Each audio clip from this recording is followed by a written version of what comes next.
Hey guys, in this video we are going to see the scenarios of day before birthday. So first వచ్చేసేసి ఎన్నిసార్లు time చూస్తామంటే ఎప్పుడెప్పుడు 12 అవుతుంది, ఎప్పుడెప్పుడు wishes వస్తాయి, ఎప్పుడెప్పుడు సర్ప్రైజ్ వస్తుందని. కానీ ఆ డే మొత్తం చాలా స్లోగా గడిచిన ఫీలింగ్ ఉంటుంది.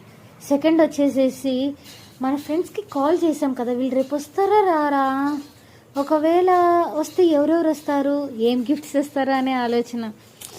లేదంటే డిసప్పాయింటింగ్గా ఫీలింగ్గా ఉంటుంది. ఏం గిఫ్ట్ తేవచ్చు నా కోసం, ఇది తేవచ్చా, లేదు ఇది తేవచ్చా, నాకు మా ఫ్రెండ్స్కి తెలుసు ఇది నాకు ఇష్టమని, ఖచ్చితంగా అదే తెస్తారు. ఇదా ఖచ్చితంగా అదే. సో నెక్స్ట్ వచ్చేసేసి అమ్మ నా కోసం రేపు నాకు ఇష్టమైన వంట ఏది చేస్తుంది, ఏది మామిడికాయ చిత్రాన్నమా లేదా కారం ఓలిగా.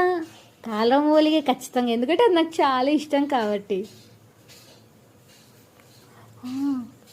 12 అయిపోతుంది టైము. అమ్మ వాళ్ళు నా కోసం సర్ప్రైజ్ ప్రిపేర్ చేస్తూ ఉంటారు. నేను నిద్రపోయినట్టు యాక్ట్ చేయాలి, అప్పుడు నేను వావ్ అని రియాక్షన్ ఇవ్వాలి. సో అది గుర్తుపెట్టుకోవాలి.